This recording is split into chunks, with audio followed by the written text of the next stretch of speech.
in June 2nd, 1924 in Dorchester, Massachusetts. And my early life, it was very uneventful, except that I lived at that time my family lived that time through the Depression. And it was very difficult because at that time my father was a bricklayer, mason, and he was unemployed. There was just no work for a lot of people. But we struggled through, and my mother was a wonderful cook, and we had plenty of food on the table. I don't know how she did it. Well, I went through all of the public schools in Dorchester, and I graduated Dorchester High School in 1942. However, one would normally graduate in June, latter part of May or June.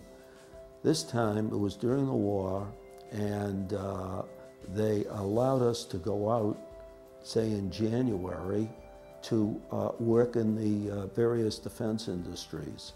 Also at that time, we were 17 years old, a lot of the fellows were volunteering in the various Marines, and Navy, and Army. I entered the military. I was drafted on February 24th, 1943.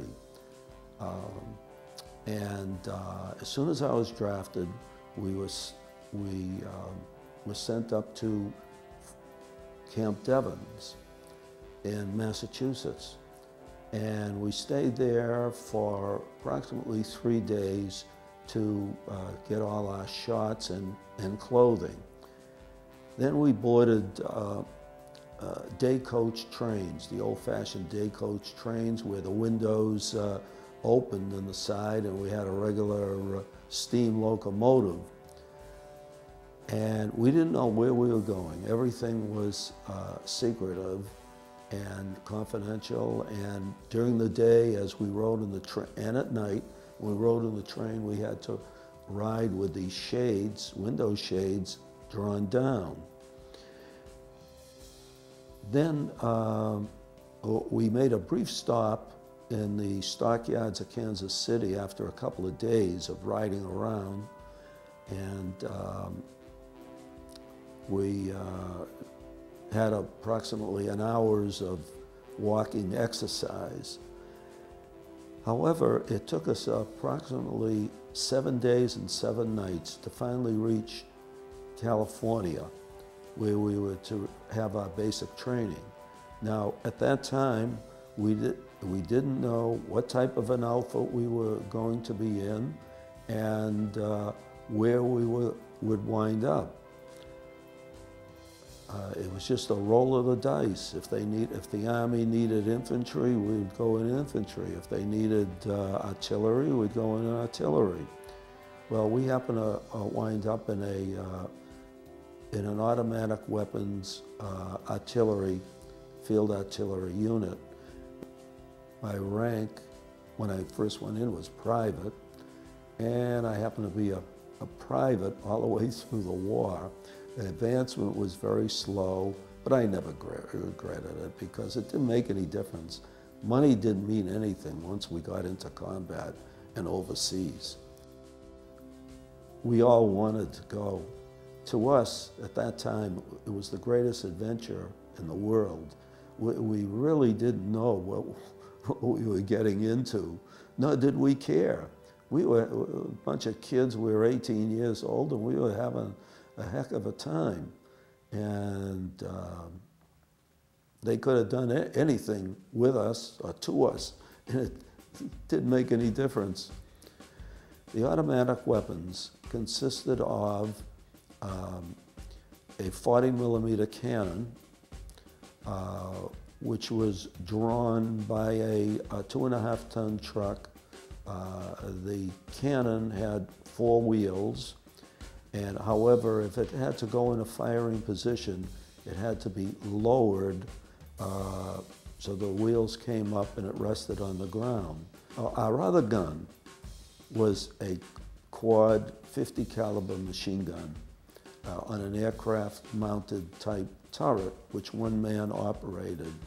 So we had 15 men to our gun section, and we would exchange all duties, some at times running the 40 millimeter, at other times running the quad 50. Initially, during our training in the States, our guns were operated mechanically and electrically by some kind of a mechanical computer. And that was my job, to look into the computer scope and focus on an incoming enemy aircraft. And I would, as I moved my scope, the guns would automatically focus on that plane, would automatically lead, and so forth. And however, when we went overseas, this type of setup was very cumbersome because it required a heavy motor generator, and the computer itself on a tripod was very heavy to move. So we gave that away when we went overseas. We trained on the Desert Training Center for about 8 or 9 months in California, Arizona. This training was particularly rugged, and it simulated battle conditions. They were getting us ready. The war in Africa was ongoing at that time, and theoretically we were training for the war in Africa. However, at the end of our training, approximately around October, November of '43, the war in Africa tapered down and moved to Sicily. So therefore, we were planning to go, our training was completed, we were ready to go overseas. They didn't tell us where we were going. If we thought, since we were on the West Coast, that we would go to the Pacific and fight the Japanese. However, we packed up all of our equipment in large crates, and to show you how rumors pervaded, all the crates had marked on it, stencil marked TAT. So the guys interpreted that as Tennessee Amphibious Training. And we thought we were going to more training in Tennessee. However, we took off late at one at night in day coaches again with all of our equipment in secret, and in the middle of the morning, say about 2 or 3 o'clock in the morning, the train stopped on the siding in the desert, and drawn up on another track where was another train which consisted of sleeper cars. Well, we moved to the sleeper cars, and we thought, well, maybe we're going to San Francisco and ship out port of embarkation and go to the Pacific. When we were riding on the sleeper coaches in the middle of nowhere, the sergeant came through the train and announced our destination at Camp Kilmer, New Jersey. So there was a cheer throughout the train because it brought us a lot closer to home. But we didn't know our ultimate destination. The war in Europe hadn't started yet, the invasion, and at that time they were fighting in Sicily and Italy. So we thought perhaps our ultimate destination would be Italy. It took us about 5 or 6 days to cross the country in secrecy, and we wound up at Camp Kilmer, port of embarkation, Camp Kilmer, New Jersey. We arrived there, and we still didn't know where our ultimate destination. And naturally, there were rumors flying all over the place. For example, they called it latrine rumors, because you go into the latrine, that was a toilet, and on the walls was inscribed, arrived, say, one date and shipped out 2 days later. And we all thought that since we were in New Jersey, near New York City, that we would be able to have fun, go into New York City and maybe go home. Some of us, you know, a lot of us lived in Boston area. While we were in New York, it wound up that we happened to be there probably about 2 weeks. And at each time, we would receive periodically a pass to go into New York City. And we would go in there and we'd have a good time. And I had an aunt that lived in New York City, and my parents came down to visit me in New York City. Then quite suddenly we were ordered to pack up everything, go to the docks.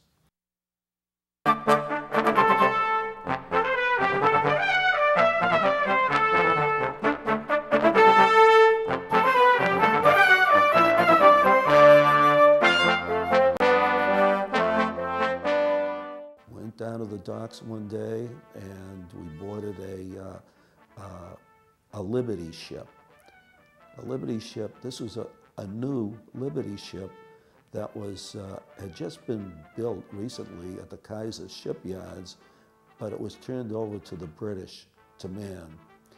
And our entire battalion of approximately 900 men boarded this Liberty ship. And it was very crowded because we were in the, this was mainly a cargo ship, and we were, had to sleep in hammocks and bunks in the hold. And some of my bunk was about 4 high, and I was a top bunk. And then right on top of me, there was this ventilation duct that kept roaring day and night. However, it took us about 19 days to cross the Atlantic in a stormy January and February time in a convoy. We were asked, since we were artillery, we were asked to serve, take our turns in the deck guns.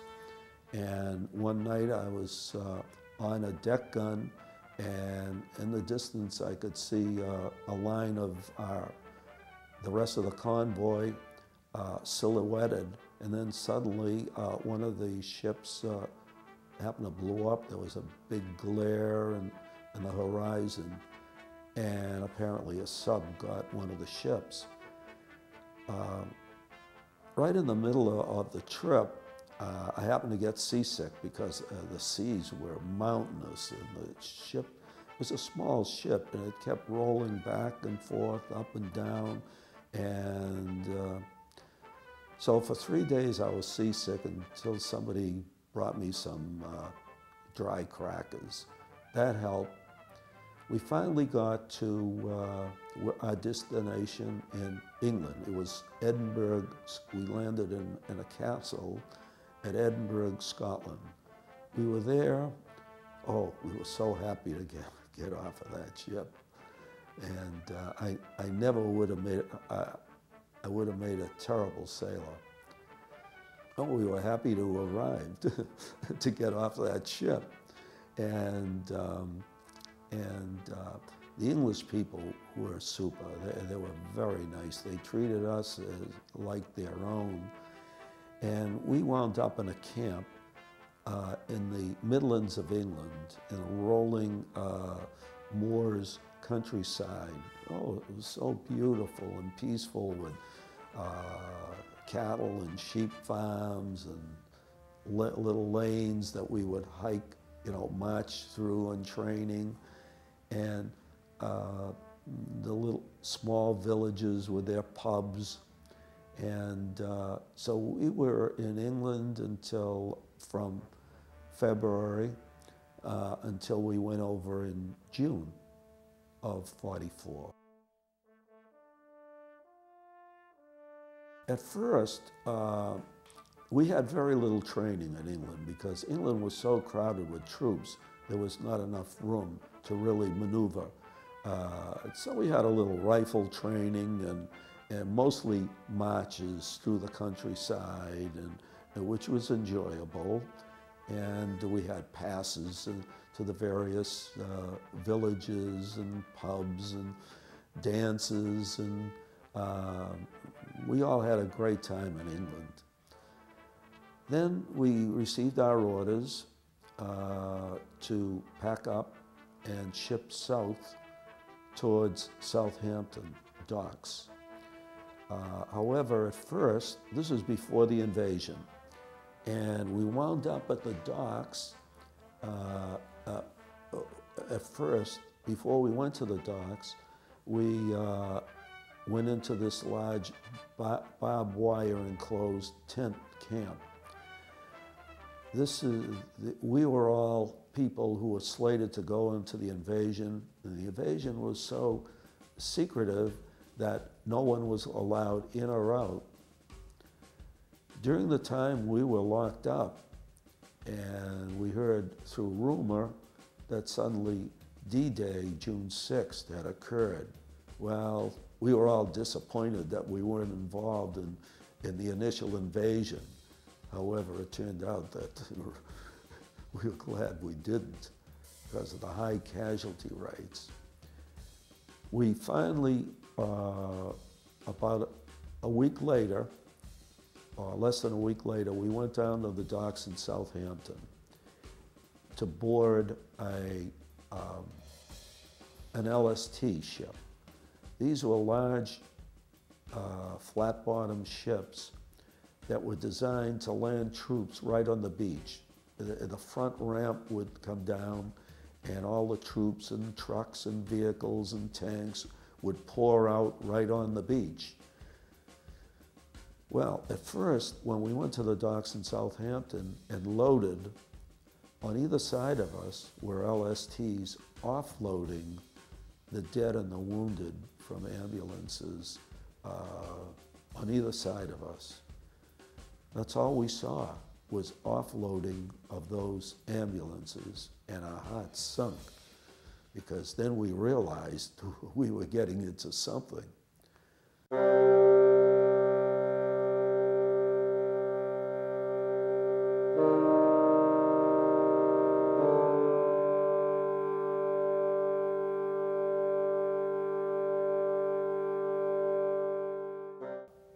So on the trip over, in the channel to Normandy, the seas were pretty rough at that time, so they issued us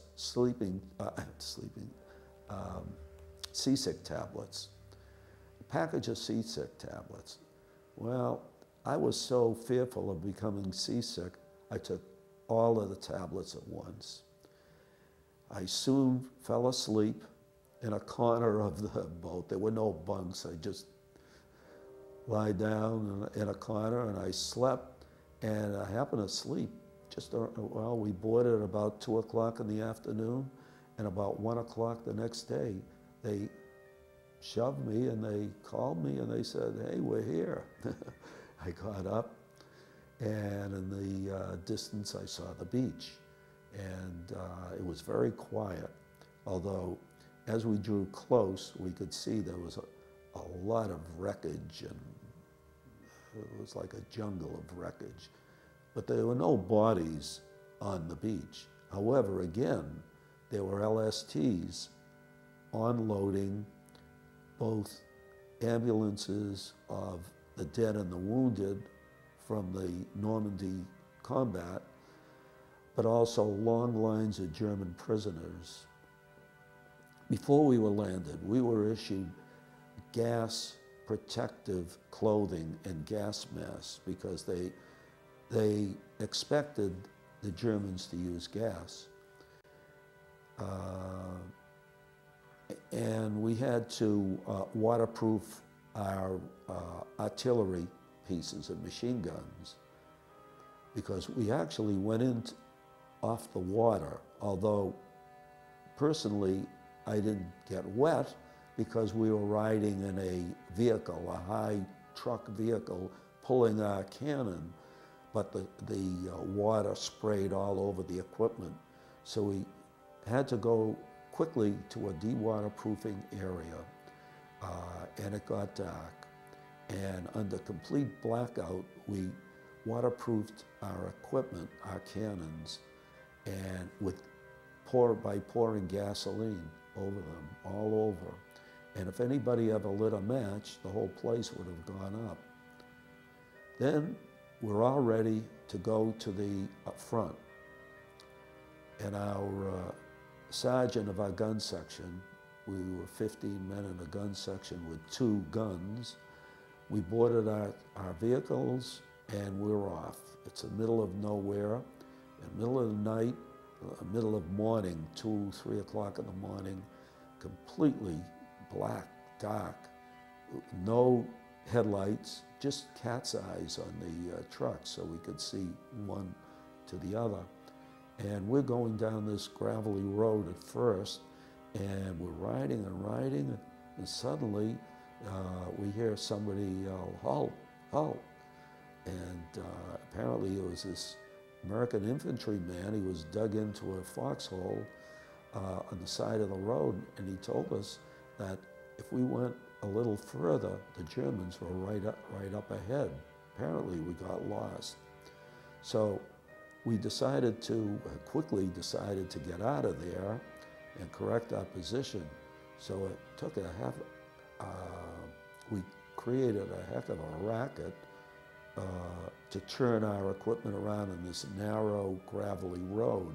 We had to unhook our guns and manually turn them around, turn the trucks around.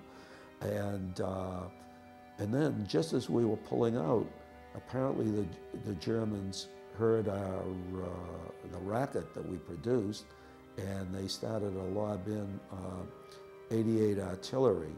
Now, this was the first time we were ever experienced incoming artillery and shrapnel, and we still didn't know what it was, but it was little pieces were flying all around, and I was hanging onto the tail end of the truck, and there was a tarpaulin, and a piece of shrapnel whizzed right by my head. And the truck driver in front, a piece of shrapnel just missed him and thudded into the wood in back of his head. Well, we got out of there fast, and we finally found our position in the front. We were a battalion of 900, divided into different gun sections, and while we're in the front, we were broken up to go with various portions of the infantry battalions and the artillery battalions. We had to protect them. So our assignment was to work with the 315th Infantry Battalion and the 904th Field Artillery Battalion. We were like one. We arrived at the front, and suddenly it was dawn, it was lighted, and our position, we wound up in the middle of this beautiful apple orchard. It was June, it was a sunny day, flowers and buds on the trees, and it was very quiet that morning. And we thought, hey, if this is war, it's not that bad. Then suddenly everything opened up. Artillery and German machine guns and our offensive. And initially we moved around a lot in Normandy. We set up in this field, and we're in this field outside of La Haye-du-Puy for about a week. And we weren't allowed to fire our anti-aircraft guns at night because that would give our positions away. But every night, as soon as it got dark, which was double British summertime, got dark around 11 to 12 o'clock in the evening, fully dark, we'd hear an airplane go over us, and we knew it was German from the sound of its engine, and that used to be called, the name of that plane, we called it Bed Check Charlie. It was a German observation plane, and if they saw a flicker of light, they would direct their artillery to that location, so nobody dared open fire at it.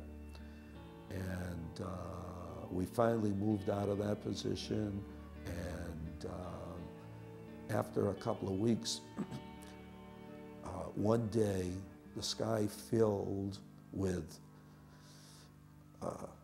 thousands of American and British bombers. And when I say filled, one would look up into the sky and see complete density of airplanes flying over. And then, shortly after that, and as they flew over, they released this tinsel that was to deflect the German radar. Very shortly, the earth opened up. It was like an earthquake, a thunderous roar just in front of us. And there was a lot of undershooting where American troops were actually bombed right on the lines. This happened a lot. As a matter of fact, one of the American generals was killed by that bombing, General McNair.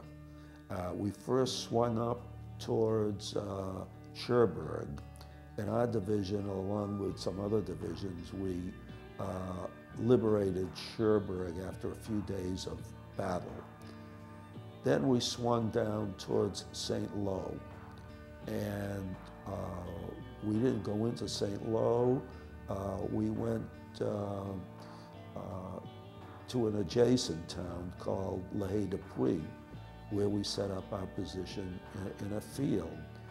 Now, this was really, the battles really started to thicken. And this was the hedgerow country. Hedgerows consisted of fields about a half an acre in size. And the hedgerows were their buildup of hedges that accumulated through the centuries.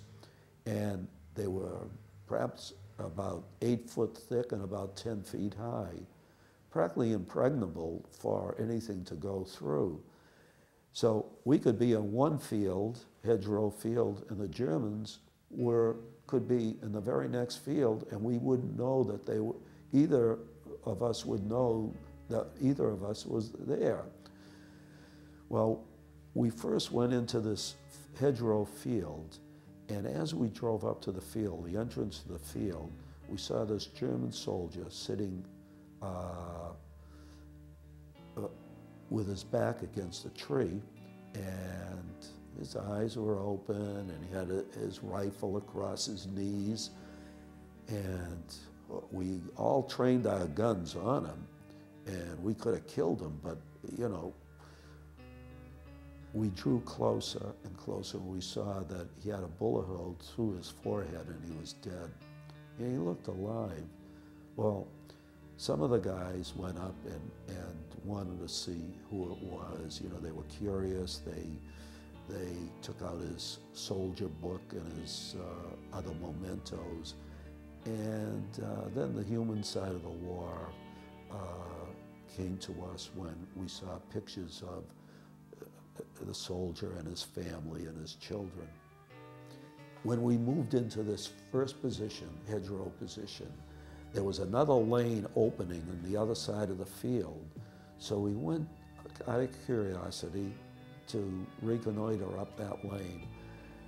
In that lane, there must have been about 15 or 20 American soldiers who were lying dead in that lane, and there was blood on everything all over the place. Apparently they had recently just been killed before we moved into that field.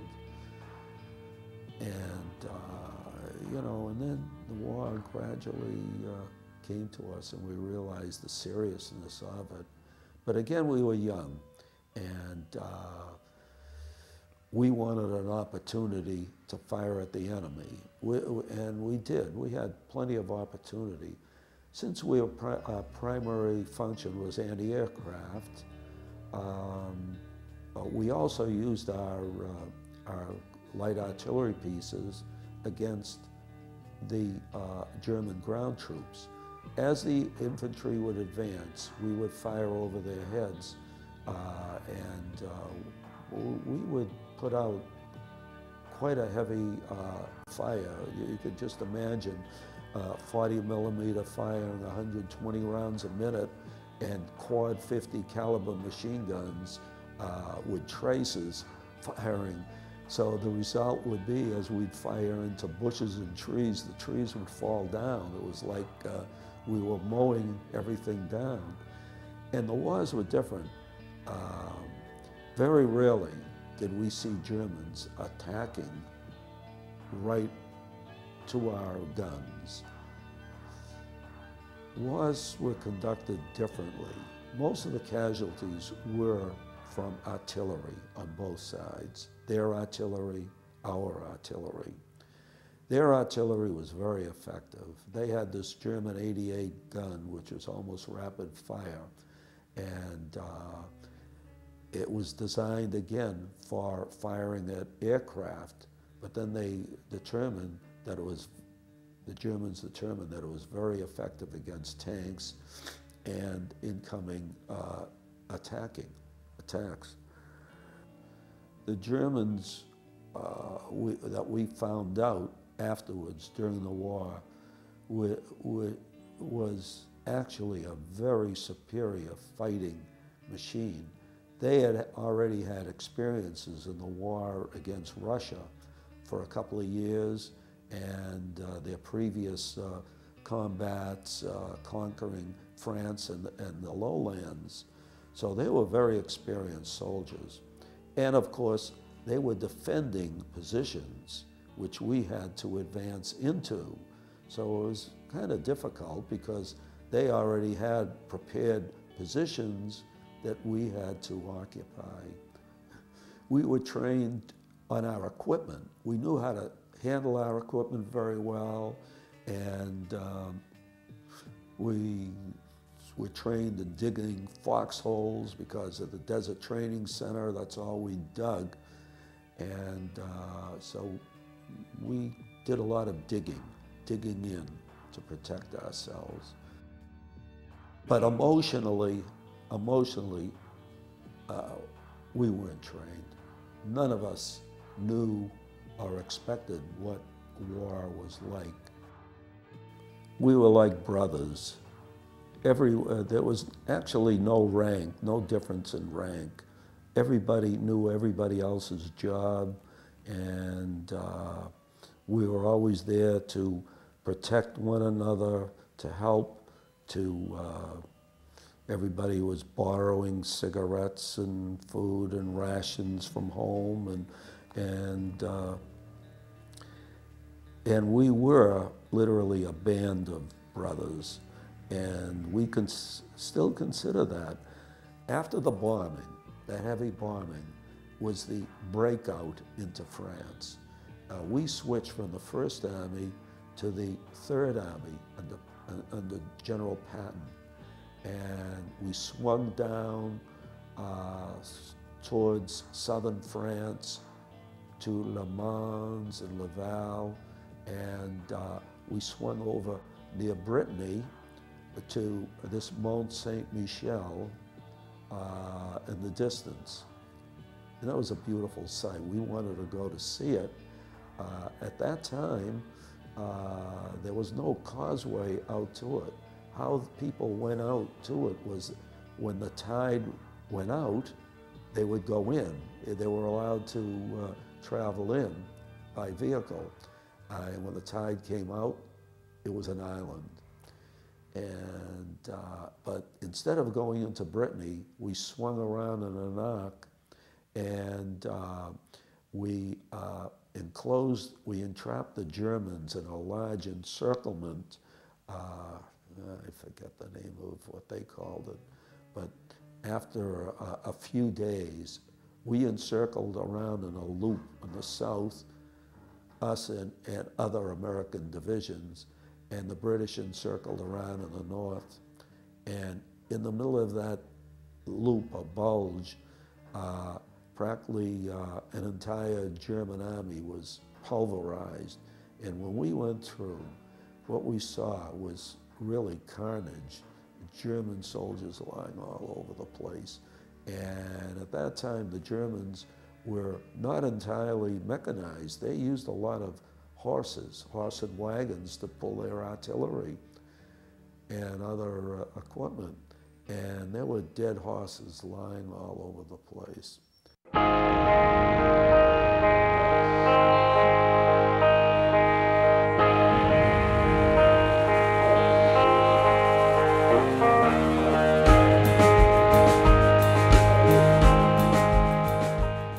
We went through France, and we had a lot of combat in France and crossing the Seine River, going up to Belgium,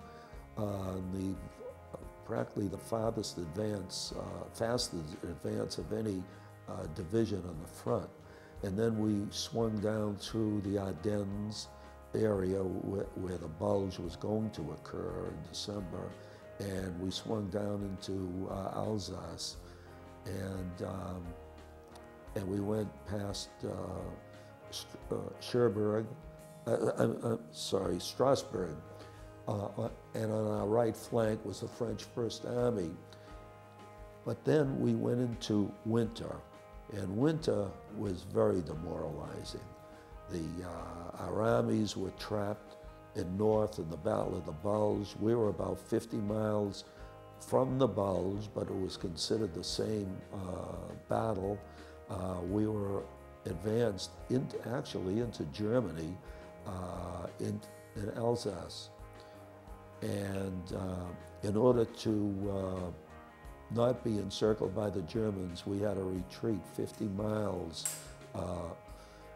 And in one night, it was a somewhat orderly retreat. We didn't just leave our guns or anything like that. We went, but it was during a snowstorm, and it was we usually carried the infantry on our vehicles as we advanced, since to avoid them walking long distances, because the division was mostly pretty much mechanized. Well, that night, we couldn't accommodate all of the infantry, and on either side of us were long rows of infantry. This is the middle of the night, walking in a blizzard. Each infantryman had his hand on the other guy's shoulder in front of him, and they were walking, and they were actually sleepwalking. And it was a slow trudge, like if you saw movies of Napoleon's retreat from Moscow. That's what it was like. And it wasn't a good thing for Americans to see. We finally pulled back. We then were relieved, and we went up north to Holland to train to cross the Rhine River. While we're we went through the winter, and this was March already, and we were pretty tired then of war, but we had to cross the Rhine River to go into Germany. And we were on one bank of the Rhine River, and we used to take turns on our guns. And I was sleeping in a very deep foxhole that the Germans had previously dug. And one morning, the ground trembled and shook just like an earthquake, and I heard yelling and screaming, and with rocks flying into my hole, and then everything stopped. And when I got out, apparently, we were bombed, and with a direct hit on our 40-millimeter gun, twisting it like a pretzel, killing one man. He was thrown about maybe 25 yards, and the other 3 guys on the gun were buried underneath the gun. The gun was set up on the banks of the Rhine River, and it happened to be sandy soil, and that's what saved a lot of the guys. It wasn't the enemy bombers that bombed us. It was American bombers, and by mistake, they were supposed to bomb the other side of the river, and instead the lead plane, the B-25s, swung on our side, released the bombs, and killed and injured quite a few of the people in the artillery and the infantry. That same day, well, I was hit in my ears, you know, with bleeding, and had concussion and so forth. But then, and I went into an aid station to be treated. Then the very next morning, or during that day, that same day, we received replacements, a new gun, and early that morning at 5 o'clock, we drew up to the banks of the Rhine River to cross. And we had these small boats where the ramps would come down, and we all boarded these boats with our artillery pieces, and we crossed the Rhine River under shell fire. And we got on the other side of the Rhine River very quickly, and we went into the industrial Ruhr. And the industrial Ruhr was actually the heart of the manufacturing area of Germany, which had been completely pulverized by American and British bombing. And it took us days to get through that area. And then finally, this was in March, and April passed. We were around that area mopping up German positions, and we had other small skirmish battles. Then finally the war ended for us, VE Day. We continued on into to meet the Russians in Czechoslovakia. We were outside of Pilsen in Czechoslovakia, and the Russians were in Prague. And that's where we met them. Of course, VE Day, we were all relieved. However, we had to go on guiding German prisoners and experiencing, contacting survivors of the death camps, which is very, very poignant for a few of us who are Jewish, because we heard the stories of what happened, and we never realized, nobody ever told us, and it wasn't publicized, how terrible the camps were, and the Holocaust and the exterminations. I spoke to a lot of people who were there. Some parts of our division went in through the camps.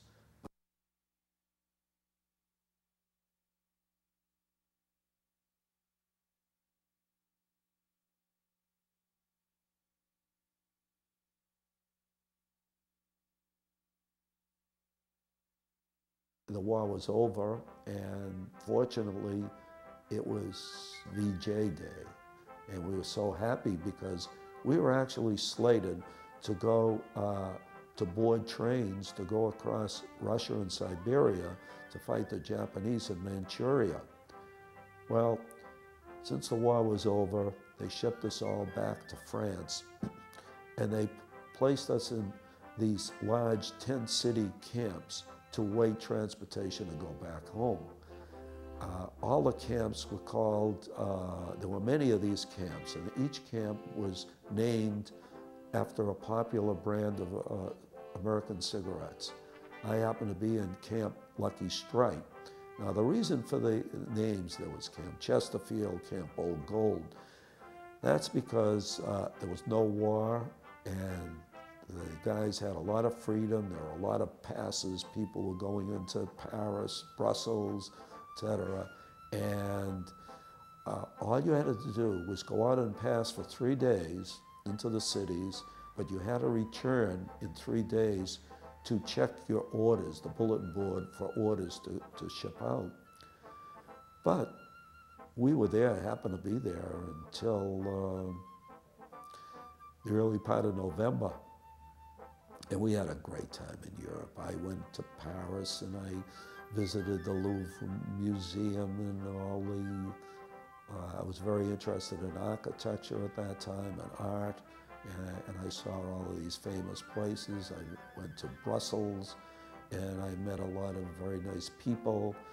We finally received our orders, and we boarded a train. We went down into Marseille, France.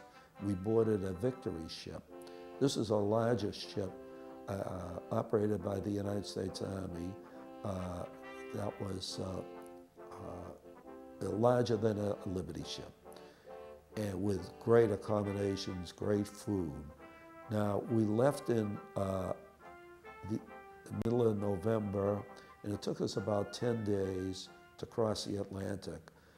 As we pulled into New York City, the port, to land, we came in, and the tugboats were blowing their horns, and they were shooting streams of water up in the air, and on the dock, bands were playing and people were cheering.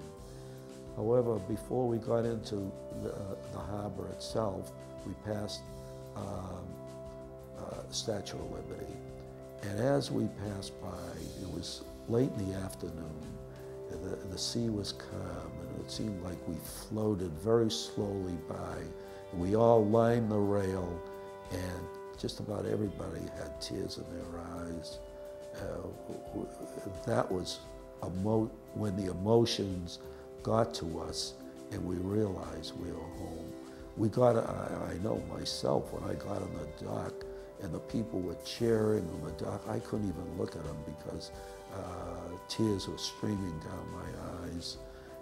In retrospect, I felt that I had been part of history, and I never regretted being part of that history. And I was always proud, even to this day, that I'm proud that I had served. We boarded another train, and we went to Camp Kilmer again. We stayed overnight. The following day, we all dispersed, went our separate ways, and the Army put us on trains to Boston. We went to Boston, and then another train to Fort Devens. That same day, they took us into a large room and discharged us. We all, after that, we all boarded taxis. We all piled in at taxis. A group of us fellas from Boston piled in together, and my friends, into a taxi. And we went to near North Station, where we had our parting drinks, which lasted for about a couple of hours. And it was lucky. I was sober enough to get on another cab to go home. Well, the cabbie asked me where I lived, and I told him. So I said, well, how much do I owe you? He says, no charge. And finally I got home, and apparently I had called my parents that I was coming home, so they were prepared, and all the neighbors in the street.